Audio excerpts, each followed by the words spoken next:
Com o fim do Campeonato Paulista, o Guarani vai ficar 1 mês e meio sem entrar em campo em uma competição oficial.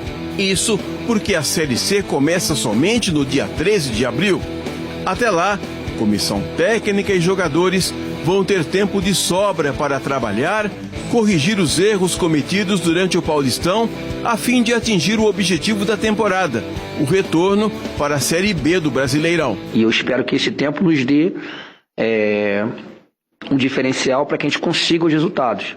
Vai ser uma Série C muito difícil, vai, mas o Guarani, na minha opinião, é um clube, um time que vai brigar para subir, né? Então, com mais tempo, né, com as contratações que podem chegando no tempo hábil da gente treinar, e a competição normalmente você joga de final de semana, enfim, você tem toda a semana para preparar a tua equipe. Isso é o sonho de qualquer treinador. Então eu espero que a gente consiga, né? O Guarani quer mudar principalmente a instabilidade visível dentro do Paulistão. O Bugre não teve uma sequência de vitórias no estadual e terminou com 36% de aproveitamento. Foram 3 vitórias, 4 empates e 5 derrotas em 12 partidas disputadas. E entre as derrotas, a mais doída foi no Derby Campineiro, considerado uma final dentro do Brinco de Ouro. Dessa forma, o Guarani ficou com a 10ª colocação na classificação geral, com 13 pontos somados, e vai arrecadar, de acordo com a projeção inicial da Federação Paulista de Futebol, um valor de R$200 mil. Pensando no caixa, o atacante João Marcelo pode até render algum dinheiro ao Bugre, com uma possível negociação. Mas para isso, o jovem e a diretoria precisam entrar em um acordo para a renovação do vínculo. Atualmente, o contrato vai até janeiro do ano que vem e o jogador estaria livre para assinar um pré-contrato com outra equipe já na metade do ano.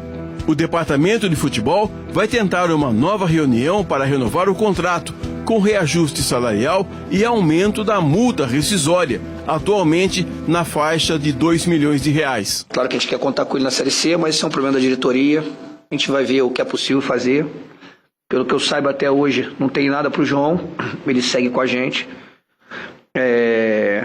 Mas como eu falei, é um garoto, 19 anos ainda, muita valência física, tem faro de gol, tem presença, tem pressão ao portador, mas a gente vai gradativamente ensinando algumas coisas para ele, passando algumas coisas para ele que ele também precisa evoluir, e o mais importante é que ele quer isso. O atacante João Marcelo foi um dos mais valorizados no Guarani durante a campanha do Paulistão. O gol marcado na Neoquímica Arena diante do Corinthians deixou o camisa 9 em evidência. Desta forma, destaque na Copinha, João Marcelo foi promovido por Maurício Souza e se tornou titular rapidamente, tornando-se um dos xodós na pátria bugrina. Bom, com relação ao João Marcelo, a informação que eu tenho é que avançou a negociação para a renovação do contrato. O que acontece no caso do João Marcelo? O contrato dele termina no final desse ano. A partir do meio do ano, ele já pode assinar um pré-contrato e sair de graça. A multa é muito baixa, R$2 milhões, como disse aí a reportagem do Edson Souza. E aí o Guarani bobeou lá atrás, já deveria ter renovado esse contrato, porque o João Marcelo é muito talentoso, tem muita qualidade na Copinha, marcou 5 gols, e aí ele não começou como titular, foi um outro da base, né, Catarino, que começou como titular. Foi o Eliseu. Eliseu começou como titular. Isso. E aí o João Marcelo no banco. Entrou, então ele não disputou todas as partidas das 12 do Campeonato Paulista na fase de classificação. E teve até um jogo aí que ele ficou no primeiro tempo no banco de reservas. Então o João Marcelo marcou 4 gols. É evidente que chamou a atenção. Então, num primeiro momento, as pessoas que cuidam dos direitos do João Marcelo não aceitaram a proposta do Guarani. Não assinou. Mas agora, recentemente, a negociação avançou. O Guarani tem 88% dos direitos econômicos. E pode ser que nessa negociação o Guarani reduza o seu percentual, passando uma parte para o João Marcelo. E aí a negociação pode evoluir. E ele tem propostas de times que querem contratar o jogador. Então a renovação não é nem pela permanência, que acho que dificilmente ele vai ficar no estádio Brinco de Ouro. Mas a renovação é para aumentar o valor da multa e, consequentemente, o Guarani conseguir lucrar com esta venda do jogador. Então, essa é a situação do João Marcelo no momento. Eu também acho pouco provável que ele permaneça por muito tempo no Guarani, viu, Batista? Então, muitos clubes interessados, né? Ele foi destaque na Copinha, destaque também no Campeonato Paulista, né? Um jogador que tem chamado a atenção. E você diz da multa, né? Uma multa baixíssima, né? 2 milhões aí pro futebol brasileiro, uma multa muito baixa. Então, o clube pode levá-lo antes mesmo de ele poder sair de graça com aquela pré-transferência, pré-contrato, 6 meses antes de terminar. Então eu concordo com você, acho que a busca do Guarani por essa renovação é para lucrar em cima do jogador, nada mais justo também, porque o Guarani investiu na formação dele, mas eu não acredito que seja pouco provável a permanência do João Marcelo com a camisa do Guarani, até mesmo para a Série C do Campeonato Brasileiro. O João Marcelo, ele veio do Tanabi, então o Tanabi tem uma parte ainda, né, 88%, pertence ao Guarani e 12% pertence ao Tanabi. E o Guarani tem um histórico aí, né? Edilson Capetinha veio do Tanabi. Então, mais um jogador do Tanabi que vem para o Guarani e que pode render aí no futuro um bom dinheiro para o Bugre. O exercício nessa situação, na minha modesta opinião, é o seguinte: para aumentar a multa tem que aumentar o salário, correto? Sim, correto. Isso é obrigatório, ok? O Guarani está numa recuperação judicial. Eu não sei quanto que o garoto está pedindo. Eu acho que ele sabe da carreira dele, os empresários, de repente ele quer ganhar 100 mil por mês. Estou aqui, né, conjecturando. Vai ganhar 100 mil por mês. Hoje ele deve ganhar entre 10 e 20 mil no máximo. O Guarani pode, sem receita, passar de 10 para 100? Ou de 15 para 100? Eu estou fazendo uma pergunta. Se deve ou não, não é uma coisa que me cabe. Com certeza esse menino vai virar. Agora, a realidade do Guarani qual é? O Guarani pode fazer isso nesse momento? Porque se você não tem receita e você incha a sua folha salarial, o que isso para mim significa? Que a possibilidade de reforços que o time precisa, não só para centroavante, em várias posições, praticamente inviabiliza. Como é que você vai reforçar o time, tendo que, para manter o que não foi muito bom, foi apenas razoável, você tem que dar esse salto? Eu não estou dizendo que não deveria. Então tem o ideal e o possível. O ideal é ficar com o jogador e pagar, de repente, os 100 mil reais. Legal? Eu nem sei se é 100 mil reais, não é? Então tudo isso tem que ser pesado. Eu não sei se o Guarani vai conseguir segurar o jogador. Eu espero que consiga. Agora, isso o torcedor deveria fazer esse exercício.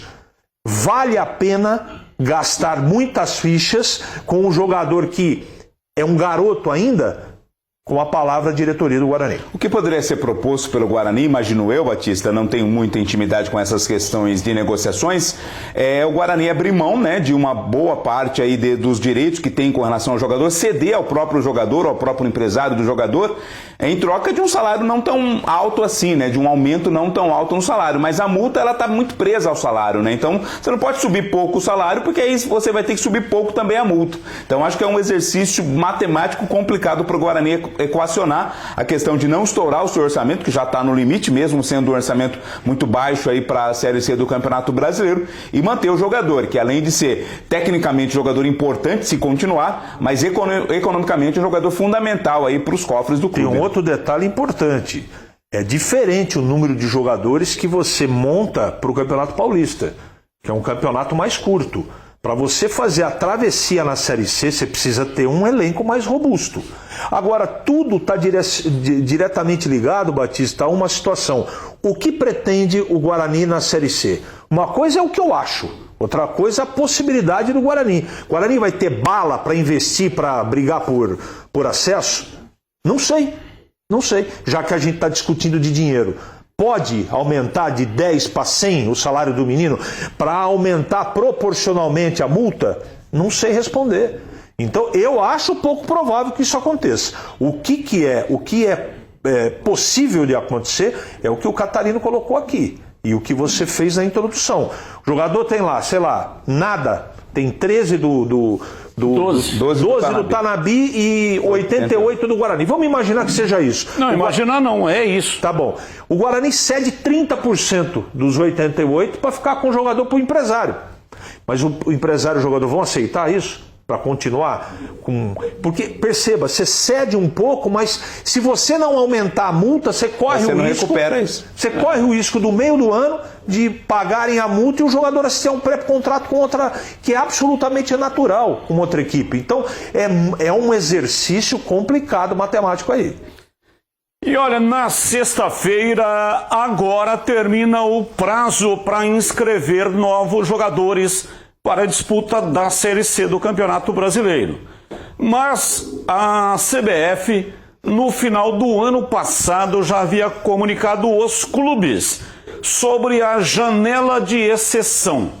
Então, a primeira janela, a chamada janela de verão, fecha na sexta-feira, que é dia 28, mas a janela de exceção será aberta de 10 de março até o dia 11 de abril, somente para jogadores que disputaram campeonatos estaduais.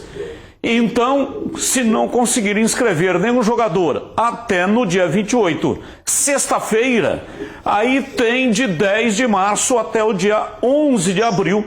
O campeonato começa 13 de abril. Até Guarani recebeu uma pré-tabela aí, estreia contra o Itabaiana, lá na casa do adversário, no dia 13 de abril. Então, até o dia 11 de abril, terá a possibilidade de fazer a inscrição de novos jogadores, desde que esses tenham disputado o campeonato estadual. Esse aí é o ofício que a CBF mandou para todos os clubes. Foi no dia... Eu falei o ano passado... E foi ano passado, lá, dezembro. 13 de dezembro, né, de 2024. Está lá a data exata que o ofício foi encaminhado para todos os clubes. Menos male, né? Porque do jeito que estava, eles fizeram aí uma composição, né? Um improviso, fizeram um puxadinho, né? Mas no regulamento. Mas eu acho que é uma abertura, mas eu ainda acho que esse prazo tinha que ser um pouco mais estendido, pelo menos até o final de março, Batista. Condição sine qua non que o jogador esteja disputando e envolvido aí no campeonato estadual, né? Então, um jogador que não esteja envolvido, ele não pode vir, a não ser nesta janela que se fecha na próxima sexta-feira. Desta primeira janela de sexta-feira até o campeonato começar, um período muito longo, né? Complicado aí para os clubes, principalmente aqueles que já não têm mais calendário até lá, né?